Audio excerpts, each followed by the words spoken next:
A'udhu billahi minash shaitani rajim. Bismillahir Rahmanir Rahim. Today I'll be talking about the organization structure and design. First of all, organization structure. What do you understand by this term? Organization structure is basically hiring, getting people on board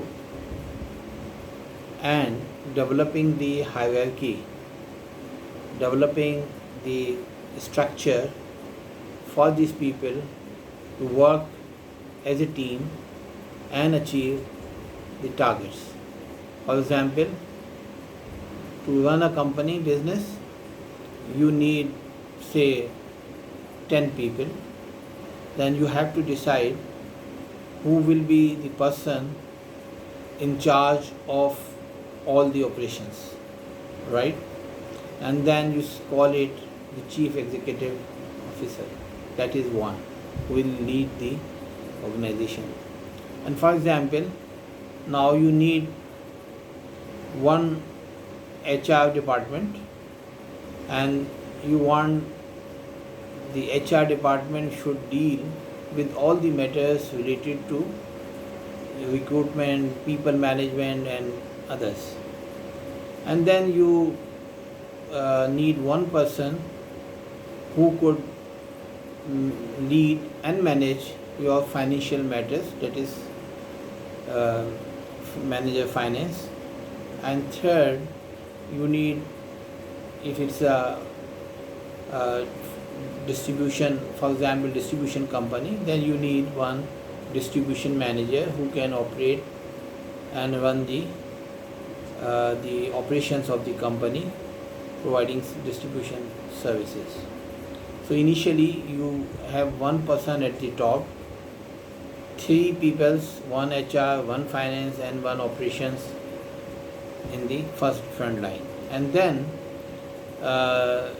depending on the size of the business, you will develop the HR department. For example, it's a small company, maybe having 100 people, so you need one person and one HR officer reporting to the HR manager. Likewise, you have finance manager and you may be needing two more people, accounts, one person for account, one person for finance to reporting to the finance manager. And then in the third, distribution manager, you need the one, say you have 4 regions, so in 4 regions you need 4 assistant manager distribution, and then each distribution manager has his team depending on the size of the operations. So this is a structure of the organization. That is, one person is leading the company, 3 or 4 people or 5 people depending on the size of the operations are reporting to the chief executive officer, and then below that each HOD has his own team, and likewise this can go down the line. So this is the structure of the organization. ठीक है, अब उसमें the important thing is why this structure is important, because one important thing is coordination.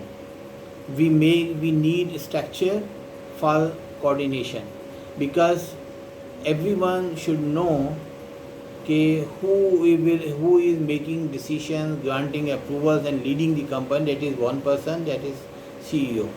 And then all the people should know that whatever there are the issues and the matters related to HR, people management, etc. So one person is in charge of that. And similarly finance and operations. So when we make structure to establish the line of communication, to establish the roles and responsibilities, ठीक है, तो this is the structure of the organization. In big companies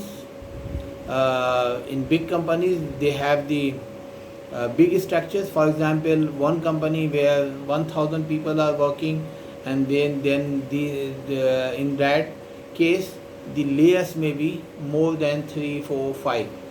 If we refer the bureaucratic structure, then obviously this is the tall structure, and in the bureaucracy we have the secretary, then we have the additional secretaries, we have the deputy secretaries, then section officers, office assistant and others. So this keep on going. So the structure of the organization could be tall as in case of bureaucracy, and it could be flat as in case of the organizations, private sector organization, where they want the structure, the layers of the organization should be less.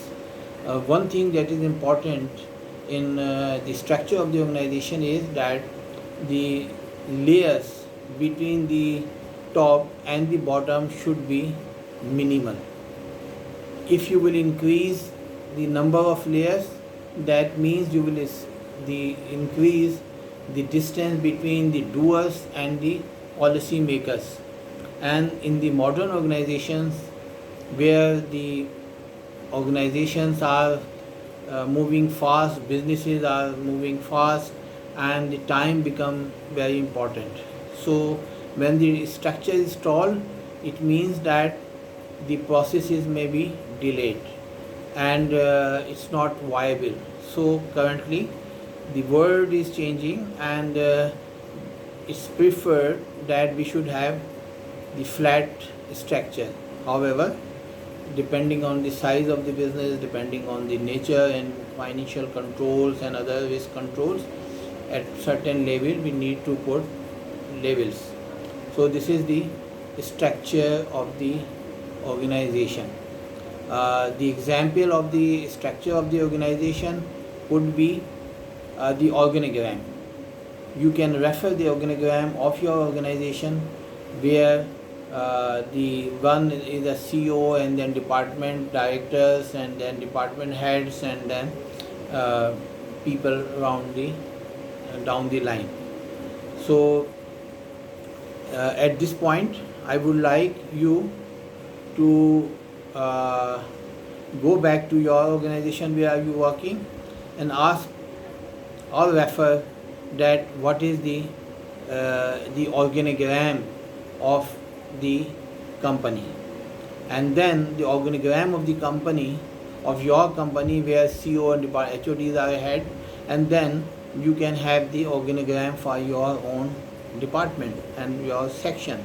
So basically organogram, or it's called organization chart, is a tool used in the organizations to define the structure of the organization. And this organization structure, the hierarchy and the organization is important for the purpose of coordination, and for the purpose of defining the role of each layer of the organization. For example, at the top we have the first layer. Below the CEO is the strategic management level people. They are the policy makers, and they are the people who make decisions, develop policies, and the people below them are the senior managers, who are generally the operational head, who are more involved into operational activities. And because when the policies are made, targets are set, then the operation managers, whether it is in the manufacturing, whether it is the marketing or finance, they execute the policy, and they are the operational team. And as per size, each team has its own structure. So after listening this video, you have to refer back your organogram of your company and your department, and participate on the discussion forum on the questions related to this topic. Thank you very much.